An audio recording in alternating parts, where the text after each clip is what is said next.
नमस्कार दोस्तों, प्रस्तुत है मुंशी प्रेमचंद द्वारा रचित उपन्यास सेवा सदन भाग 11। संध्या का समय है। आकाश पर लालिमा छाई हुई है और मंद वायु गंगा की लहरों पर क्रीड़ा कर रही है, उन्हें गुदगुदा रही है। वह अपने करुण नेत्रों से मुस्कुराती है और कभी कभी खिलखिलाकर हंस पड़ती है। तब उसके मोती के दांत चमक उठते हैं। सदन का रमणीय झोपड़ा आज फलों और लताओं से सजा हुआ है। दरवाजों पर मल्लाहों की भीड़ है। अंदर उनकी स्त्रियां बैठी सोहर गा रही हैं। आंगन में भट्ठी खुदी हुई है और बड़े बड़े हंडे चढ़े हुए हैं। आज सदन के नवजात पुत्र की छठी है। यह उसी का उत्सव है। सदन बहुत उदास दिखाई देता है। वह सामने के चबूतरे पर बैठा हुआ गंगा की ओर देख रहा है। उसके हृदय में विचार की लहरें उठ रही हैं। ना वह लोग न आएंगे। आना होता तो आज 6 दिन बीत गए। आ जाते। यदि मैं जानता कि वे न आएंगे तो मैं चाचा से भी यह समाचार न कहता। उन्होंने मुझे मरा हुआ समझ लिया है। वह मुझसे कोई सरोकार रखना नहीं चाहते। मैं जीऊँ या मरूँ, उन्हें परवाह नहीं है। लोग ऐसे अवसर पर अपने शत्रुओं के घर भी जाते हैं। प्रेम से न आते, दिखावे के लिए ही आते। व्यवहार के तौर पर आते मुझे मालूम हो जाता कि संसार में मेरा कोई है। अच्छा न आए। इस काम से छुट्टी मिली तो एक बार मैं स्वयं जाऊंगा और सदा के लिए निपटारा कर आऊँगा। लड़का कितना सुंदर है, कैसे लाल लाल होंठ हैं, बिल्कुल मुझी को पड़ा है। हाँ, आंखें शांता की हैं। मेरी ओर कैसे ध्यान से टुक टुक ताकता था। दादा की बात तो मैं नहीं कहता, लेकिन अम्मा उसे देखे तो एक बार गोद में अवश्य ही उठा लेंगी। एकाएक सदन के मन में यह विचार हुआ, अगर मैं मर जाऊं तो क्या हो।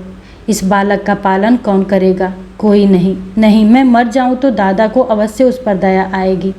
वह इतने निर्दयी नहीं हो सकते। जरा देखूं सेविंग बैंक में कितने रुपए हैं। अभी 1000 भी पूरे नहीं हैं, ज़्यादा नहीं। अगर 50 रुपये महीना भी जमा करता जाऊं तो साल भर में 600 हो जाएंगे। ज्यों ही 2000 हो जाएंगे, घर बनवाना शुरू कर दूंगा। 2 कमरे सामने, 5 कमरे भीतर। दरवाजे पर मेहराबदार साहिबान, पटाव के ऊपर 2-2 कमरे हो तो मकान अच्छा हो। कुर्सी ऊंची रहने से घर की शोभा बढ़ जाती है। कम से कम 5 फुट की कुर्सी दूंगा। सदन इन्हीं कल्पनाओं का आनंद ले रहा था। चारों ओर अंधेरा छाने लगा था कि इतने में उसने सड़क की ओर से एक गाड़ी आती देखी। उसकी दोनों लालटेनें बिल्ली की आंखों की तरह चमक रही थीं। कौन आ रहा है? चाचा साहब के सिवा और कौन होगा? मेरा और है ही कौन? इतने में गाड़ी निकट आ गई और उसमें से मदन सिंह उतरे।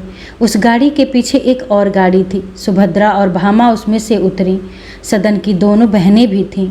जीतन कोच बक्स से उतरकर लालटेन दिखाने लगा। सदन इतने आदमियों को उतरते देखकर समझ गया कि घर के लोग आ गए, पर वह उनसे मिलने के लिए नहीं दौड़ा। वह समय बीत चुका था जब वह उन्हें मनाने जाता। अब उसके मान करने का समय आ गया था। वह चबूतरे पर से उठकर झोपड़े में चला गया, मानो उसने किसी को देखा ही नहीं। उसने मन में कहा, ये लोग समझते होंगे कि इनके बिना मैं बेहाल हुआ जाता हूँ, पर उन्हें जैसे मेरी परवाह नहीं, उसी प्रकार मैं भी इनकी परवाह नहीं करता। सदन झोपड़े में जाकर ताक रहा था कि देखे यह लोग क्या करते हैं। इतने में उसने जीतन को दरवाजे पर आकर पुकारते हुए देखा। कई मल्लाह इधर उधर से दौड़े। सदन बाहर निकला और दूर से ही अपनी माता को प्रणाम करके किनारे खड़ा हो गया। मदन सिंह, तुम तो इस तरह खड़े हो मानो हमें पहचानते ही नहीं। मेरे न सही पर माता के चरण छूकर आशीर्वाद तो ले लो। सदन, मेरे छून लेने से आपका धर्म बिगड़ जाएगा। मदन सिंह ने भाई की ओर देखकर कहा, देखते हो इसकी बात? मैं तो तुमसे कहता था कि वह हम लोगों को भूल गया है, लेकिन तुम खींच लाए। अपने माता पिता को द्वार पर खड़े देखकर भी इसे दया नहीं आती। भामा ने आगे बढ़कर कहा, बेटा सदन, दादा के चरण छुओ। तुम बुद्धिमान होकर ऐसी बातें करते हो। सदन अधिक मान न कर सका। आंखों में आंसू भरे पिता के चरणों पर गिर पड़ा। मदन सिंह रोने लगे। इसके बाद वह माता के चरणों पर गिरा। भामा ने उठाकर छाती से लगा लिया और आशीर्वाद दिया। प्रेम, भक्ति और क्षमा का कैसा मनोहर, कैसा दिव्य, कैसा आनंदमय दृश्य है। माता पिता का हृदय प्रेम से पुलकित हो रहा है और पुत्र के हृदय सागर में भक्ति की तरंग उठ रही है। इसी प्रेम और भक्ति की निर्मल ज्योति से सदन के हृदय की अंधेरी कोठरियां प्रकाश से परिपूर्ण हो गई। मिथ्याभिमान और लोक लज्जा या भय रूपी सभी कीट पतंग वहाँ से निकल गए हैं। अब वहाँ केवल न्याय, प्रेम, सद्व्यवहार का निवास है। आनंद के मारे सदन के पैर जमीन पर नहीं पड़ते। वह अब मल्लाहों को कोई न कोई काम करने का हुक्म देकर अपने पिता और चाचा को दिखा रहा है कि मेरा यहाँ कितना रोब है। कोई चारपाई निकालने जाता है, कोई बाजार दौड़ा जाता है कि मदन सिंह फूले नहीं समाते और अपने भाई के कानों में कहते हैं, सदन तो बड़ा चतुर निकला। मैं तो समझता था कि किसी तरह बड़ा दिन काट रहा होगा, पर यहाँ तो उसका बड़ा ठाठ है। इधर भामा और सुभद्रा भीतर गईं। भामा चारों ओर चकित होकर देखती थी। कैसी सफाई है, सब चीज़ें ठिकाने से रखी हुई हैं। उसकी बहन गुणवान मालूम होती है। वह सौरी गृह में गई तो शांता ने अपनी दोनों सासों के चरण स्पर्श किए। भामा ने बालक को गोद में लिया।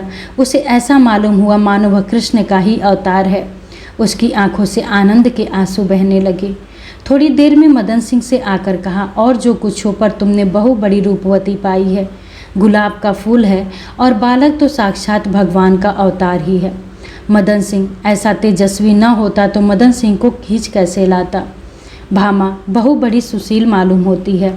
मदन सिंह तभी तो सदन ने उसके पीछे माँ बाप को त्याग दिया था। सब लोग अपनी अपनी धुन में मग्न थे, पर किसी को सुध न थी कि अभागिन सुमन कहाँ है।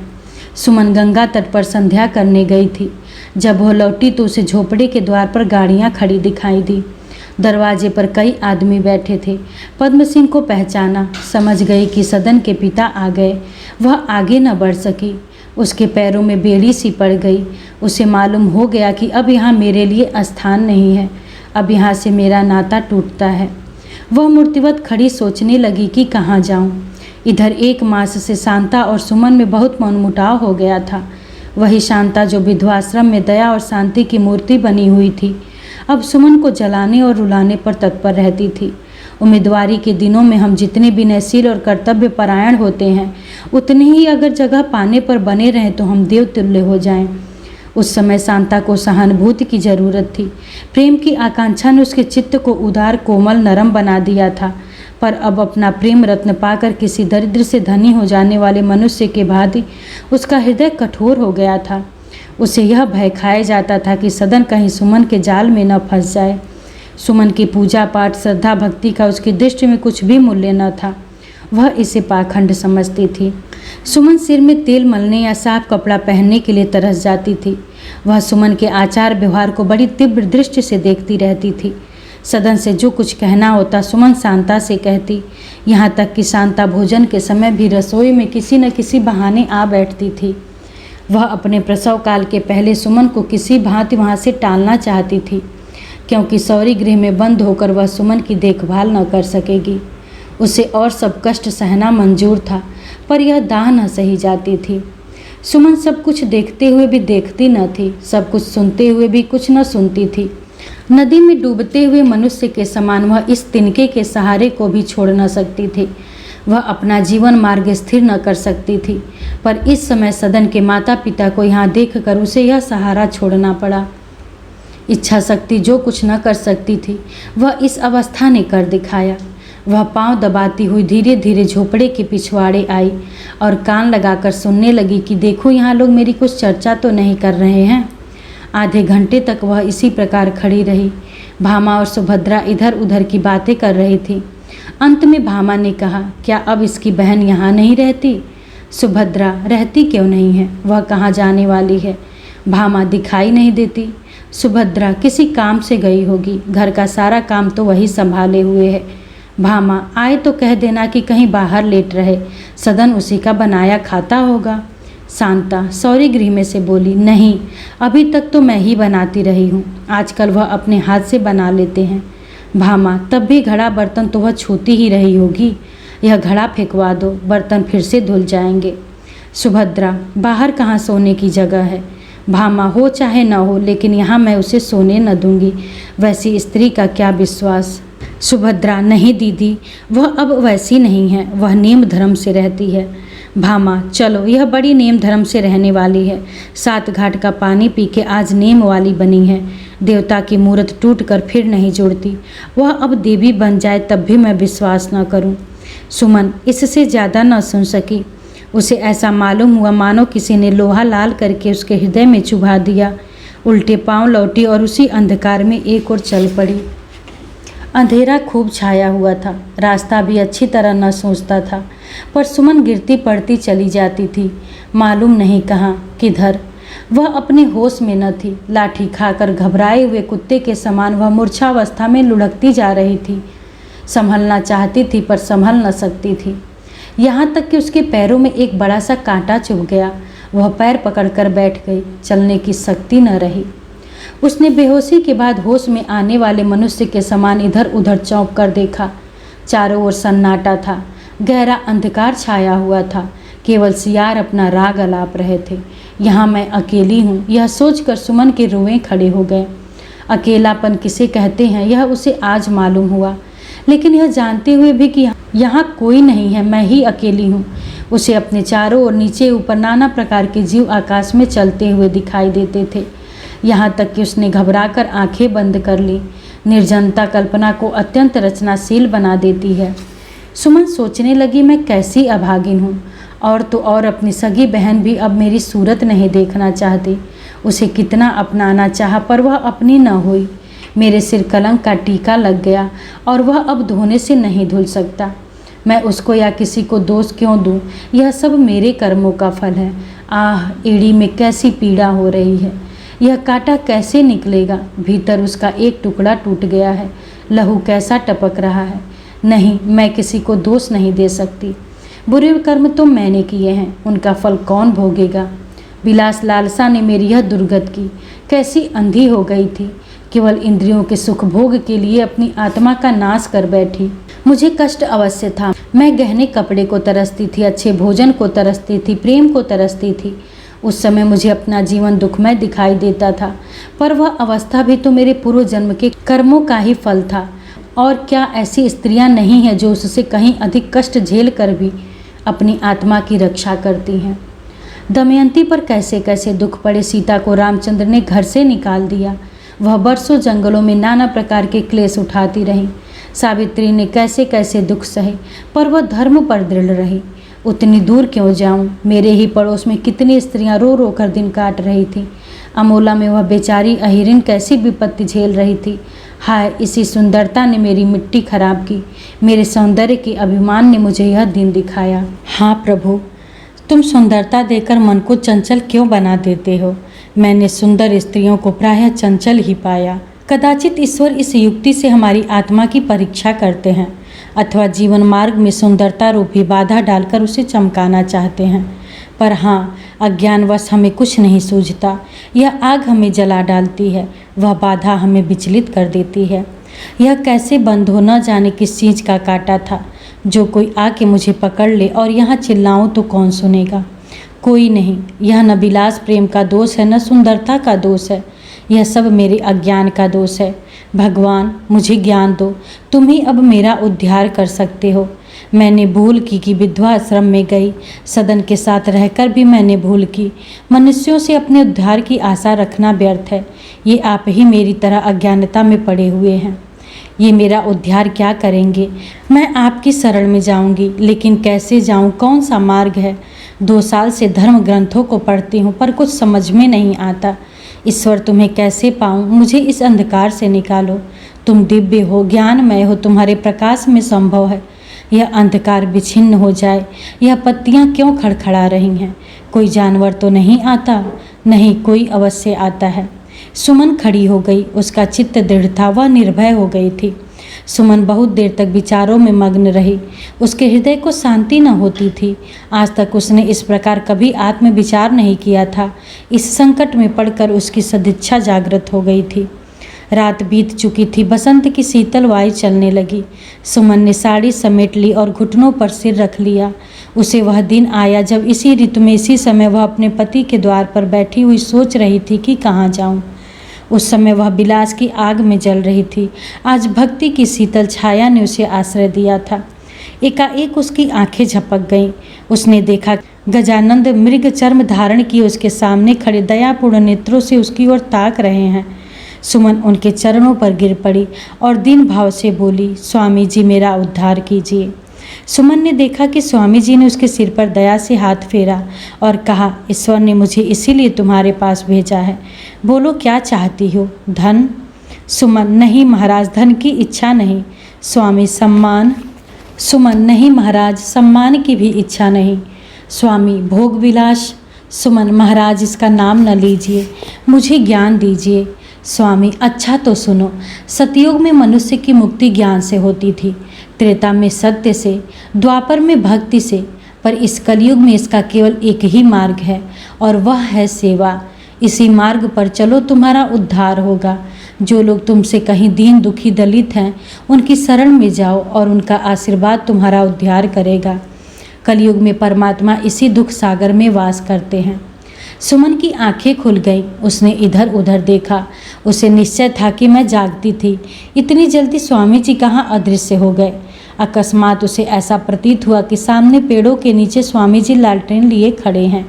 वह उठकर लंगड़ाती हुई उनकी ओर चली।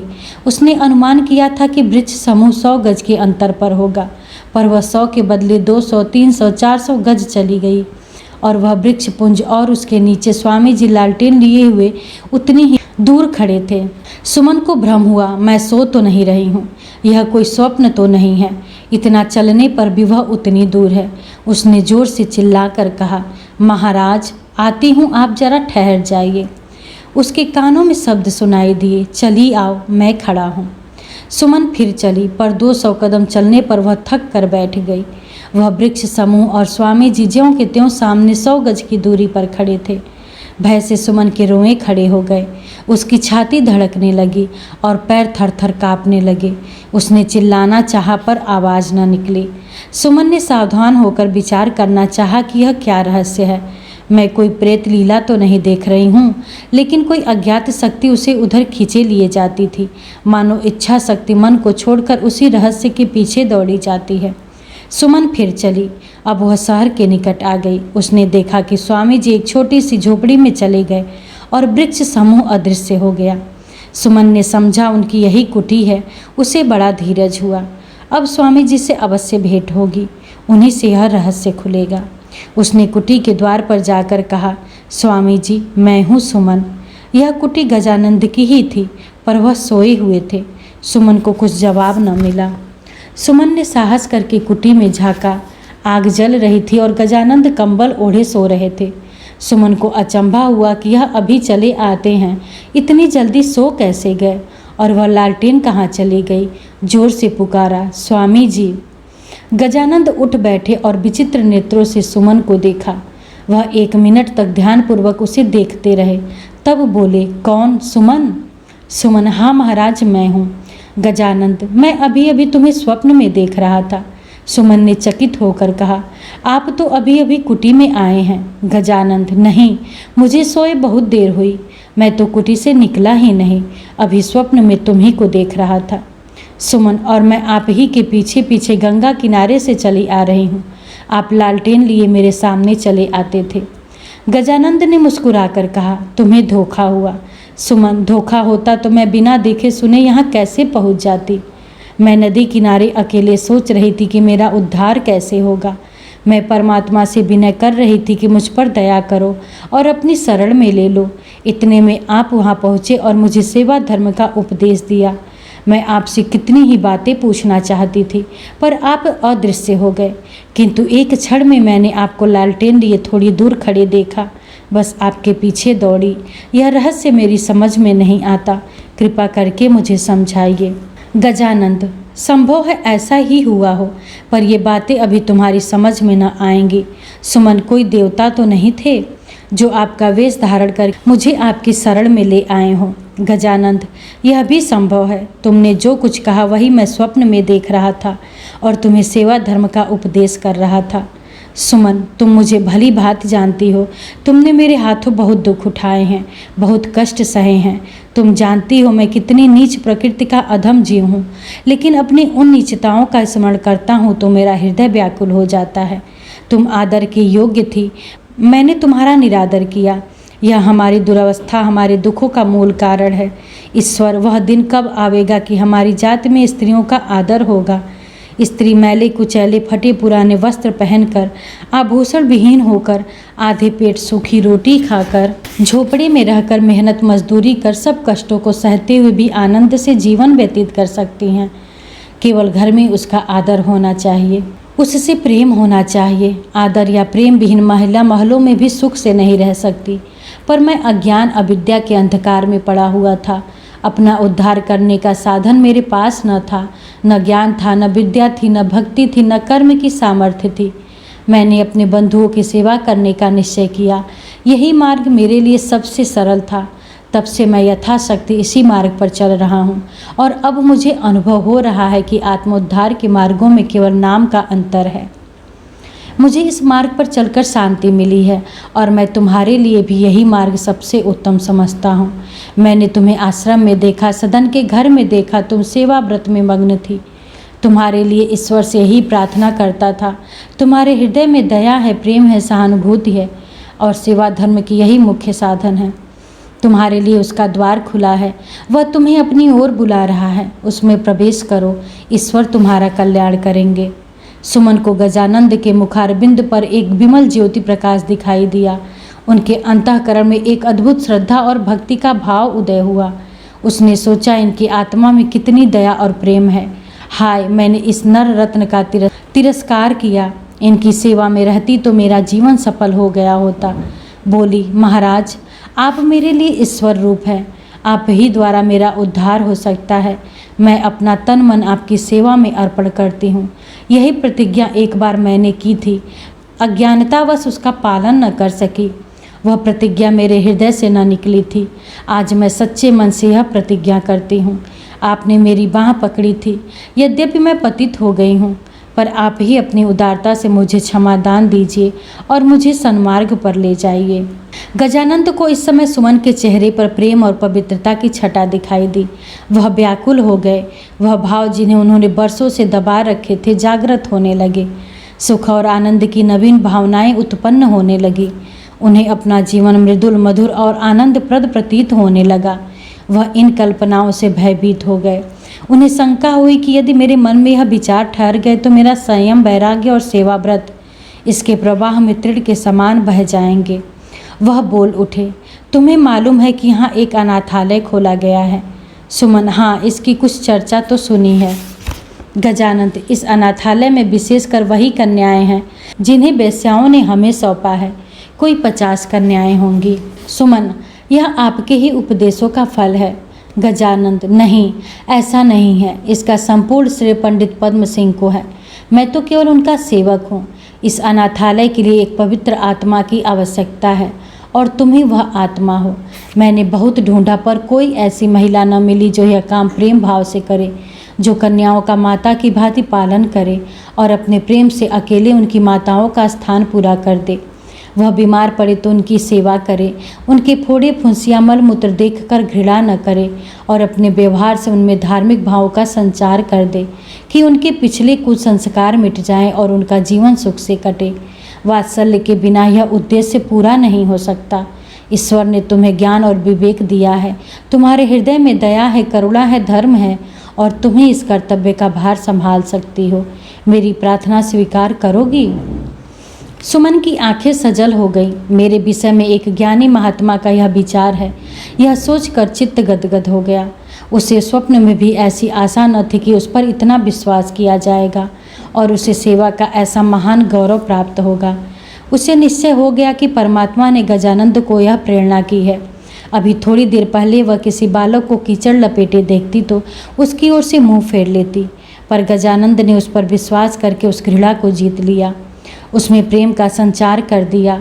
हम अपने ऊपर विश्वास करने वाले को कभी निराश नहीं करना चाहते और ऐसे बोझों को उठाने को तैयार हो जाते हैं जिन्हें हम असाध्य समझते थे। विश्वास से विश्वास उत्पन्न होता है। सुमन ने अत्यंत विनीत भाव से कहा, आप लोग मुझे इस योग्य समझते हैं, यह मेरा परम सौभाग्य है। मैं किसी के कुछ काम आ सकूं, किसी की सेवा कर सकूं, यह मेरी परम लालसा थी। आपके बताए हुए आदर्श तक मैं पहुंच न सकूंगी, पर यथाशक्ति मैं आपकी आज्ञा का पालन करूंगी। यह कहते कहते सुमन चुप हो गई। उसका सिर झुक गया और आंखें डबडबा आईं। उसकी वाणी से जो कुछ न हो सका वह उसके मुख के भाव ने प्रकट कर दिया। मानो वह कह रही थी कि यह आपकी असीम कृपा है जो आप मुझ पर ऐसा विश्वास करते हैं। कहाँ मुझ जैसे नीच दुष्चरित्रा और कहाँ एक महान पद। पर ईश्वर ने चाहा तो आपको इस विश्वास दान के लिए पछताना न पड़ेगा। गजानंद ने कहा, मुझे तुमसे ऐसी ही आशा थी। परमात्मा तुम्हारा कल्याण करे। यह कहकर गजानंद उठ खड़े हुए। पौ फट रही थी, पपीहे की ध्वनि सुनाई दे रही थी। उन्होंने अपना कमंडल उठाया और गंगा स्नान करने चले गए। सुमन ने कुटी से बाहर निकल कर देखा, जैसे हम नींद से जाग कर देखते हैं। समय कितना सुहावना है, कितना शांतिमय, कितना उत्साहपूर्ण। क्या उसका भविष्य भी ऐसा ही होगा? क्या उसके भविष्य के जीवन का भी प्रभात होगा? उसमें भी कभी उषा की झलक दिखाई देगी, कभी सूर्य का प्रकाश होगा। हाँ, होगा। और यह सुहावना शांतिमय प्रभात आने वाले दिन रूपी जीवन का प्रभात है।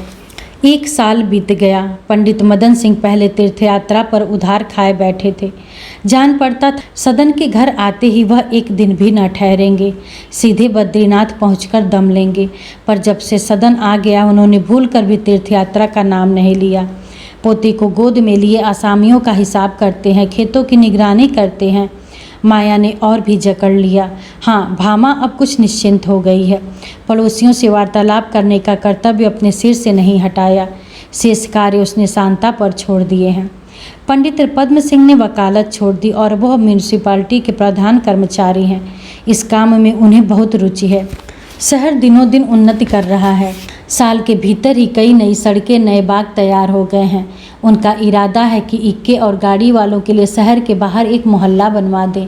शर्मा जी के कई पहले के मित्र अब उनके विरोधी हो गए और पहले के कितने ही विरोधियों से मेल हो गया। किंतु महाशय जी विट्ठल दास पर उनकी श्रद्धा दिनों दिन बढ़ती जाती है। वह बहुत चाहते हैं कि महाशय जी को म्यूनिसिपालिटी में कोई अधिकार दे, पर विट्ठल दास राजी नहीं होते। वह निस्वार्थ कर्म की प्रतिज्ञा को नहीं तोड़ना चाहते। उनका विचार है कि अधिकारी बनकर वह इतना हित नहीं कर सकते जितना पृथक रहकर कर सकते हैं। उनका विधवा आश्रम इन दिनों बहुत उन्नति पर है और म्यूनिसिपालिटी से उसे विशेष सहायता मिलती है। आजकल वह कृषकों की सहायता के लिए एक कोष स्थापित करने का उद्योग कर रहे हैं, जिससे किसानों को बीज और रुपए नाम मात्र सूद पर उधार दिया जा सके। इस सत्कार्य में सदन बाबू विट्ठल दास का दाहिना हाथ बना हुआ है। सदन का अपने गांव में मन नहीं लगा। वह शांता को वहां छोड़कर फिर गंगा किनारे के झोपड़े में आ गया है और उस व्यवसाय को खूब बढ़ा रहा है। उसके पास अब 5 नावें हैं और सैकड़ों रुपए महीनों का लाभ हो रहा है। वह अब स्टीमर मोल लेने का विचार कर रहा है। स्वामी गजानंद अधिकतर देहातों में रहते हैं। उन्होंने निर्धनों की कन्याओं का उद्धार करने के निमित्त अपना जीवन अर्पण कर दिया है। शहर में आते हैं तो 2-1 दिन से अधिक नहीं ठहरते। कार्तिक का महीना आ गया था। पद्म सिंह सुभद्रा को गंगा स्नान कराने ले गए थे। लौटती बार अलईपुर की ओर से आ रहे थे। सुभद्रा गाड़ी की खिड़की से बाहर झांकती चली आती थी और सोचती थी कि यहाँ इस सन्नाटे में लोग कैसे रहते हैं, उसका मन कैसे लगता है। इतने में उसे एक सुंदर भवन दिखाई पड़ा, जिसके फाटक पर मोटे अक्षरों में लिखा था, सेवा सदन। सुभद्रा ने शर्मा जी से पूछा, क्या यही सुमन बाई का सेवा सदन है? शर्मा जी ने कुछ उदासीन भाव से कहा, हाँ। वह पछता रहे थे कि इस रास्ते से क्यों आए। यह अब अवश्य ही इस आश्रम को देखेगी। मुझे भी जाना पड़ेगा। बुरे फंसे। शर्मा जी ने अब तक एक बार भी सेवा सदन का निरीक्षण नहीं किया था। गजानंद ने कितनी बार चाहा कि उन्हें लाए, पर वह कोई न कोई बहाना कर दिया करते थे। वह सब कुछ कर सकते थे, पर सुमन के सम्मुख आना उनके लिए अत्यंत कठिन था। उन्हें लज्जा आती थी। उनके चित्त से यह विचार कभी दूर न होता था कि वह स्त्री जो इतनी साध्वी तथा सच्चरित्र हो सकती है, केवल मेरे कुसंस्कारों के कारण कुमार्गगामिनी बनी। मैंने ही उसे कुएं में गिराया। सुभद्रा ने कहा, जरा गाड़ी रोक लो, इसे देखूंगी। पद्म सिंह, आज बहुत देर होगी, फिर कभी आ जाना। सुभद्रा, साल भर से तो आ रही हूँ, पर आज तक कभी न आ सकी। यहाँ से जाकर फिर जाने कब फुर्सत हो। पद्म सिंह, तुम आप ही नहीं आई, कोई रोकता था? सुभद्रा, भला जब नहीं आई तब नहीं आई, अब तो आई हूँ, अब क्यों नहीं चलते? पद्म सिंह, चलने से मुझे इनकार थोड़े ही है, केवल देर हो जाने का भय है, 9 बजते होंगे। सुभद्रा, यहाँ कौन बहुत देर लगेगी, 10 मिनट में लौट आएंगे। पद्म सिंह, अच्छा तो तुम जाओ, अब से संध्या तक जब जी चाहे घर लौट आना। मैं चलता हूँ, गाड़ी छोड़े जाता हूँ, रास्ते में कोई सवारी किराए पे कर लूँगा।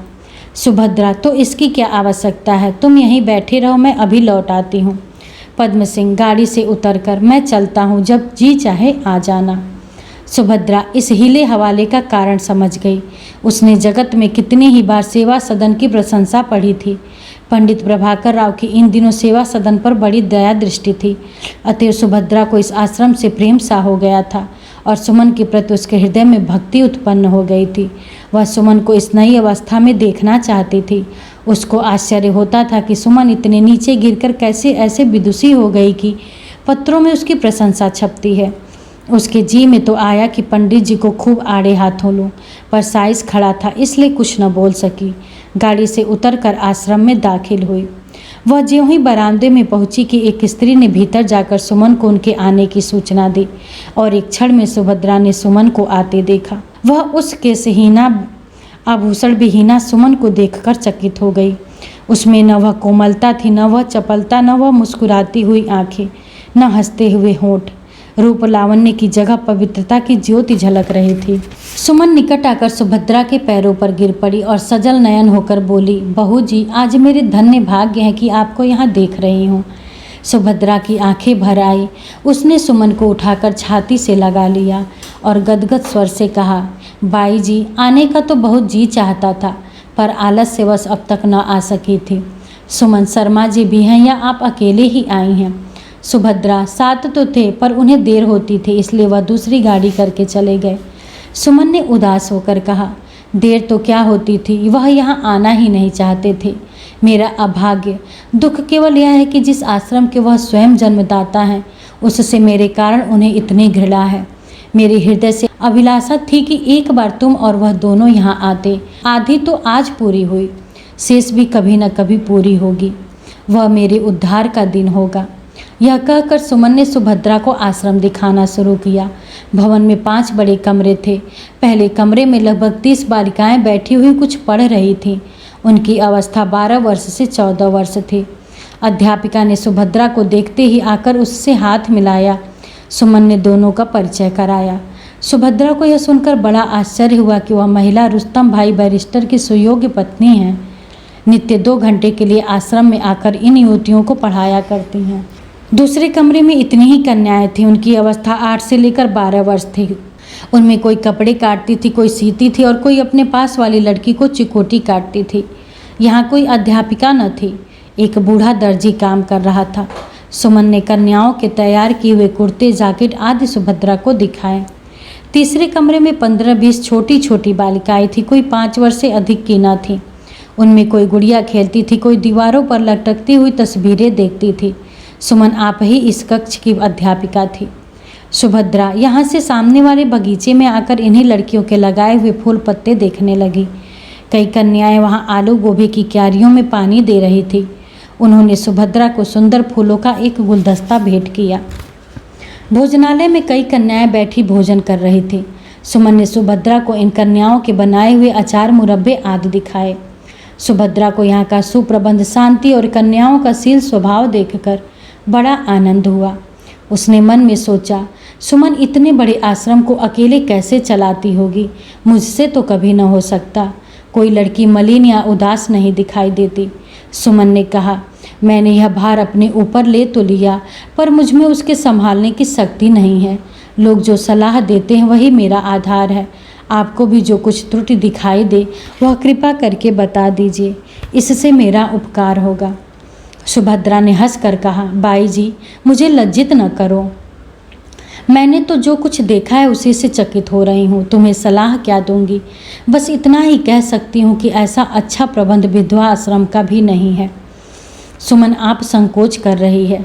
सुभद्रा, नहीं, सत्य कहती हूँ। मैंने जैसा सुना था इसे उससे कहीं बढ़कर पाया। हाँ तो बताओ, इन बालिकाओं की माताएं इन्हें देखने आती हैं या नहीं? सुमन, आती हैं, पर मैं यथासाध्य इस मेल मिलाप को रोकती हूँ। सुभद्रा, अच्छा, इनका विवाह कहाँ होगा? सुमन, यह तो टेढ़ी खीर है। हमारा कर्तव्य यह है कि इन कन्याओं को चतुर्गृहिणी बनने की योग्य बना दे। उनका आदर समाज करेगा या नहीं मैं नहीं कह सकती। सुभद्रा, बैरिस्टर साहब की पत्नी को इस काम से बड़ा प्रेम है। सुमन, यह कहिए कि आश्रम की स्वामिनी वही हैं, मैं तो केवल उनकी आज्ञाओं का पालन करती हूँ। सुभद्रा, क्या कहूँ, मैं किसी योग्य नहीं तो मैं भी यहाँ कुछ काम किया करती। सुमन, आते आते तो आप आज आई हैं, उस पर शर्मा जी को नाराज करके। शर्मा जी फिर इधर आने तक न देंगे। सुभद्रा, नहीं, अब की इतवार को मैं उन्हें अवश्य खींच लाऊंगी। बस मैं लड़कियों को पान लगाना और खाना सिखाया करूंगी।